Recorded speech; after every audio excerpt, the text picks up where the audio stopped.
Opinion: Final Four losses are becoming familiar for UConn women's basketball team. Tampa, Fla. Oh, it all felt so familiar. Connecticut, the early UConn advantage. Then nip and tuck it, and the UConn loss, the most familiar part of all. For the third year, To say UConn stands as a crossroads is an overstatement. This is a program, but the losses that count are adding up. Mississippi State, There was an opportunity in the first half to put Notre Dame in a deep hole and another late, minutes into the fourth quarter, to put the Irish away. The Notre Dame offense, but the Huskies' offense was equally ineffective. At halftime, the game seemed even more firmly in the Huskies' control 2 minutes into the final quarter, with the lead 64-55 and the Irish reeling from a 12-3 UConn run.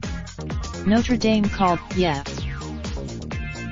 sense of self-assurance manifested itself in rushed shots, missed shots, blown assignments, botched blockouts and fumbled rebounds, allowing a Notre Dame team confident in its own ability to overcome any late-game deficit to pull even and then ahead in a 4-minute span.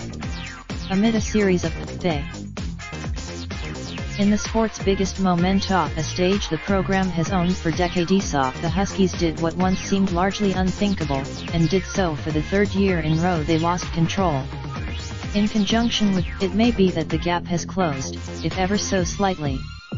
Notre Dame Baylor was the best team in college basketball during the regular season. UConn lost.